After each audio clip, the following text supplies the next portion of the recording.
तीर्थंकर कुछ एक ही भवों में अच्छे अच्छे 4 6 10 भोग ले लेता, हो जाता काम, पर नहीं, क्षुद्र क्षुद्र क्षुद्र भवों में भी तड़पना पड़ा। क्यों?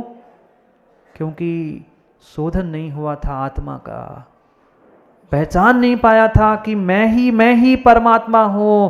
और जैसी ही काल अवधि सामने आई, जैसी काल अवधि सामने आई, 2 निर्ग्रंथों ने उपदेश दिया।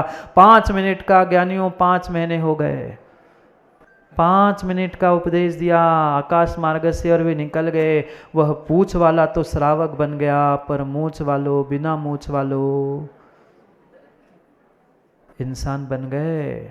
श्रावक नहीं पूछ रहा हूं, सम्यक दृष्टि नहीं पूछ रहा हूं, इंसान कह रहा हूं। श्रावक के 8 मूल गुण नहीं, श्रावक नहीं बनो, कुछ नहीं बनो। भगवान की भी बातें छोड़ दो, झूठी बातें गोधा जी आपकी पूरी, आपकी मतलब समझ लेना। भगवान आत्मा की कोरी बातें करने से काम नहीं होता। अगर बगल में बैठे हुए इंसान को तुम इंसान नहीं पहचान पा रहे हो तो तुम्हारा श्रद्धान कहाँ है? हम देव शास्त्र गुरु के पास पहुंचकर भी छल कपट मायाचारी नहीं छोड़ पा रहे हैं। कमरे में प्रदीप जी कुछ बोल जाना, बाहर बोल रहे हैं, क्या ये धर्मात्मा का लक्षण है? ये श्रावक का, ये इंसान का लक्षण है? नहीं, नहीं है, नहीं है, नहीं है। अभी इंसान भी नहीं बन पाए हैं। श्रावक और भगवान बनना तो कई कोसों, कई योजनों दूर है, कई योजनों दूर है। कई भाव लेने पड़ेंगे, कई भाव लेने पड़ेंगे, तब समझ में आएगा कि सत्यता क्या है। अभी काल अवधि नहीं आई है, काल अवधि नहीं आई है। बुरा इस बात का नहीं है कि समझ नहीं पा रहे हैं, बुरा इस बात का लगता है कि कितने कितने भाव और बेचारा भटकेगा, कितने भाव और बेचारा वो भटकेगा। निधत्ती निकाचित जैसे कर्मों का बंध करते हुए कहाँ कहाँ तक जाएगा। उन्होंने भी यही भूल की थी मारीची ने। मारीची तो भगवान बन गए क्या? 2550 वर्ष हो जाएंगे, वो तो कल्याण करके चले गए। पर उनकी बातों में जो आए थे, उन्होंने बनाए हुए 363 मत आज भी जिंदा है।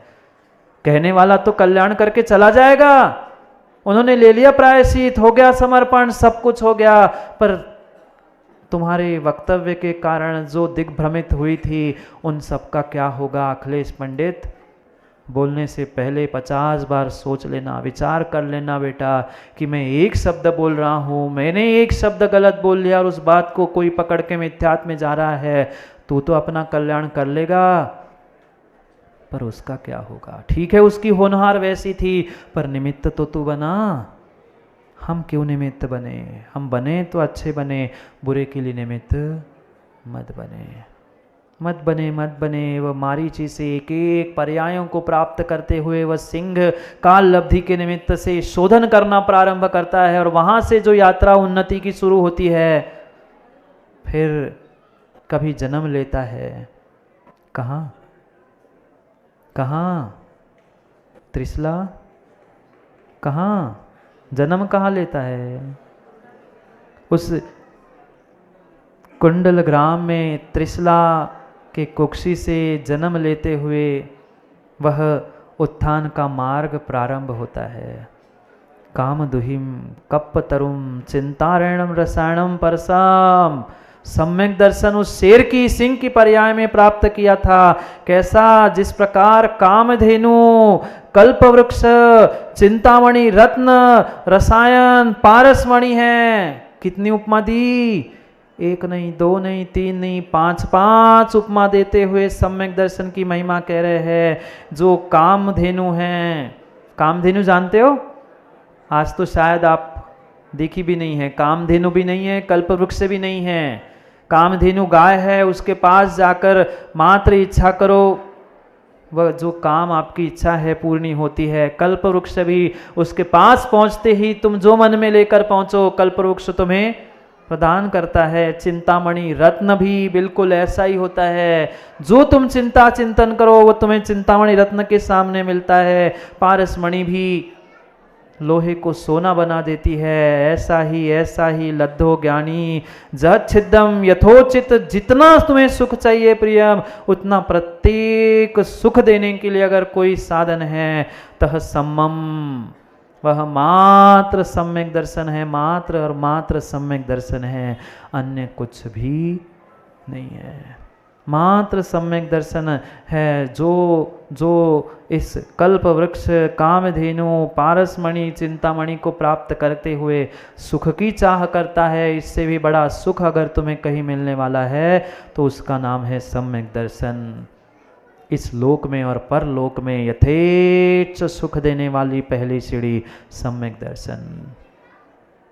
कहाँ का मारीची और कहाँ महावीर, विचार करना। कहाँ मारीची, कहाँ वेश्या की पर्याय, कहाँ कौवा की पर्याय।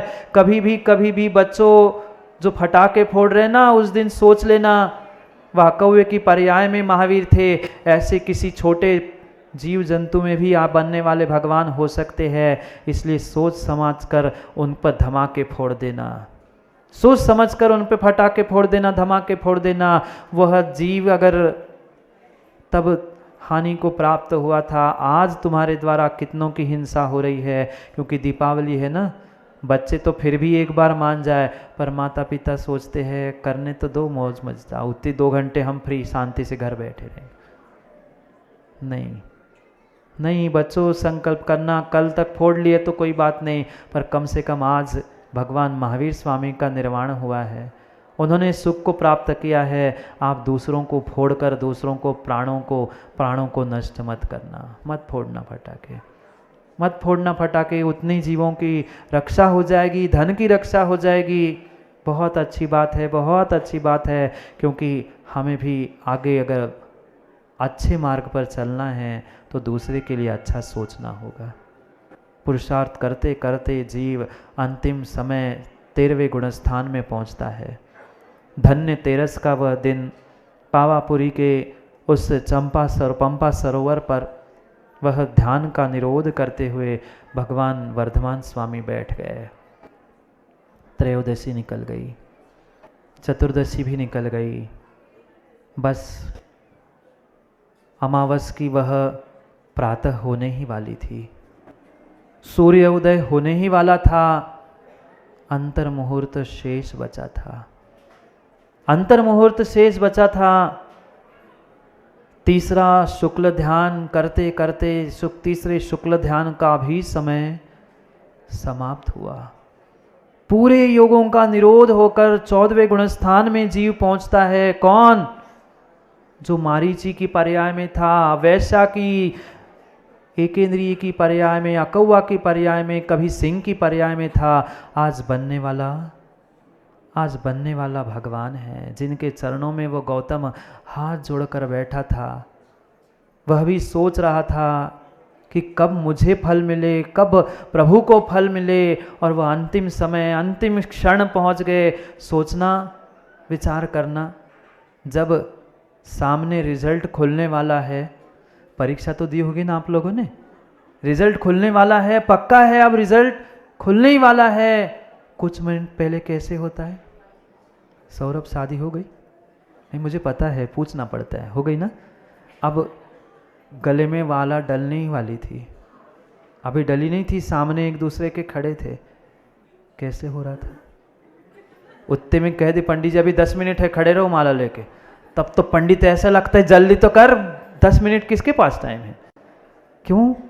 क्योंकि वो वधु मिलने वाली थी। जब संसार की वधु, संसार का रिजल्ट प्राप्त करना है तो कितना कौतूहल था। फिर सोचो, जिनको कई भवों का पुरुषार्थ फलीभूत होने वाला था, साक्षात मुक्ति लक्ष्मी मोक्ष प्राप्त होने वाला था, वो भाव विशुद्धि क्या गजब की होगी। एक संसार की वधु को प्राप्त करने से कुछ रोकता है, टोकता है? रिजल्ट खोलने के लिए कहे, आज नहीं, बहुत सारे रिजल्ट ऑनलाइन आते हैं ना, और पता चला उतने में वो बफर करने लग जाए, नेट कमजोर, अरे मोबाइल भी पटक देता आदमी। क्या भावों की विशुद्धि होगी? क्या कई भवों का, कई वर्षों का पुरुषार्थ फलीभूत होने वाला है। चंद मिनट, चंद सेकंड बचे कि अब भगवान बनने वाले 14वें गुणस्थान में वह चौथा शुक्ल ध्यान प्रारंभ करते हैं, और बस अल्प 5 बीजाक्षर अ ओ ऋ बस हो गया भगवान का मोक्ष। उधर भगवान एक समय में संसार को छोड़ते हुए मुक्ति वधु को प्राप्त कर मोक्ष में सिद्धालय में जाकर विराजमान हो गए। मिल गए यथेच्छ सुख। प्रारंभ किया था कभी सिंह की पर्याय से सम्यक को लेकर और पहुंच गए वह सिद्धालय में। जैसे ही सुबह भगवान महावीर स्वामी का मोक्ष होता है, उनका खास चेला, उनका भक्त, उसका परम शिष्य भगवान निमित्त रूप गुरु ही चले गए। गुरु ही चले गए, शिष्य को भी प्रतिबोध हुआ और शाम के समय गोधूली बेला पर अहंकारी बनकर आया हुआ, जिसने सब कुछ गुरु के चरणों में समर्पित कर दिया, वह इंद्रभूति से बना हुआ गौतम गणधर भी आज अमावस की शाम को गोधूली बेला पर केवल ज्ञान प्राप्त करते हुए केवली भगवान बन गया। केवली भगवान बन गया। ध्यान रखना प्रमोद जी, सबके दिन एक से नहीं होते, सब दिन भी एक से नहीं होते। कभी गुरु शिष्य का मिलन हुआ था और आज गुरु शिष्य का ऐसे ही है। गुरु पूर्णिमा को मिलन, चतुर्मास स्थापना और इधर महावीर भगवान का निर्वाण मोक्ष हुआ। और जितने साधु 4 महीने के वह दिग्वंदना के निमित्त से बंधन में थे, आज सभी निर्ग्रंथ साधुओं की, आरिका आदियों की, त्यागियों की, तपस्वियों की, सबकी आज चतुर्मास से मुक्ति। हमारी भी ऋषिनगर उज्जैन और पूरे ज्ञान कुंभ वर्षायोग से मुक्ति हो गई, मोक्ष हो गया। सुबह ही आप लोग आए थे ना, बहुत सारे लोग आए थे। सुबह ही मुक्ति भक्ति के साथ हमने पूरा दिग्वंदन करते हुए दिशा बंधन खोल गए। और जैसे महावीर स्वामी प्रातः की पहली ही लौ फूटते ही, किरण निकलते ही, अभी सूर्योदय हुआ नहीं था, होने के पहले ही भगवान एक वहाँ से किरण निकली, अभी सूर्योदय होते होते ही भगवान मोक्ष चले गए, वहाँ महावीर चले गए मोक्ष। और आज उज्जैन से भी हम फ्री हो गए। अब तो फ्री हो गए हैं। पंचकल्याणक नेमिनाथ भगवान का है और ऋषिनगर वालों का है, आपको कराना है, हमें थोड़ी कराना है। नहीं तो फिर प्रमोद जी कहे महाराज को कराना है, आपको कराना है, तो आप सोच लेना। हम तो फ्री हो गए आज, हम तो आज ही फ्री हो गए। अब आप जानो, आपका काम जाने। गुरु शिष्य हो गया। माँ इतना ही नियोग था, उतना ही नियोग था। पर पुण्य का मान लो, उज्जैन वालों का पता नहीं कई वर्षों का पुण्य था। 2010 में जो तपस्या और सेवा गुरु की थी, पुनः 2023 में ऐसी फलीभूत हुई कि अद्भुत आयोजनों के साथ ये संपादित हो गया, संपन्न हो गया। क्या करें, आया है तो संयोग है माँ, वहाँ नियोग होता ही है। जुड़े थे, कभी बिछड़ना भी है। फिर तो सबको फिरना ही है, क्या पता कौन कहाँ फिर के कैसे कब मिलेगा। भगवान अनंत सुख को प्राप्त हो चुके और उस सुख का प्रतीक ही लाडू हुआ करता है। वह लाडू के रूप में ही उनकी निर्वाण की खुशियाँ मनाई जाती है। और शाम को गौतम गणधर जो अनबद्ध केवली के रूप में प्रतिस्थापित हो गए, उनके ही निमित्त से वह ज्योति प्रज्वलित करते हुए केवल ज्ञान के प्रतीक के रूप में उसे समर्पित किया जाता है। अन्य किसी फोटो तस्वीरों को पूजने के पीछे मत पड़ जाना, नहीं तो बर्तन भाड़े और क्या क्या पूजने लग जाते। आप 2-4 लोग कुछ नहीं कर पाते। अगर पूरी उज्जैन समाज आपके साथ जैसी आज खड़ी है ऐसी ही खड़ी नहीं होती, तो शायद इतनी उत्कृष्टता इस वर्षायोग की नहीं होती। आने वाले पंचकल्याणक में भी हम सभी ऐसा ही मिलकर उत्कृष्ट कार्य करने का प्रयास करते रहेंगे, क्योंकि पंचकल्याणक अशोक जी ठेकेदार का नहीं है, नेमिनाथ भगवान का है। नहीं तो कहो ठेकेदार का ठेकेदारी नहीं है, ये नेमिनाथ भगवान का पंचकल्याणक। और वो दृश्य भी हम देखेंगे जब कभी वह नेमिनाथ की बारात निकलेगी, कभी भगवान का गर्भावतरण जन्म कल्याणक होगा, तो फिर वहाँ कभी भगवान का मोक्ष भी होगा। आज भी मोक्ष हुआ। सभी निर्ग्रंथ साधु, पिछी कमंडलधारी, जहाँ जहाँ चातुर्मास रथ थे, भावना है उन सभी का चातुर्मास सर्वोत्कृष्ट हुआ ही होगा।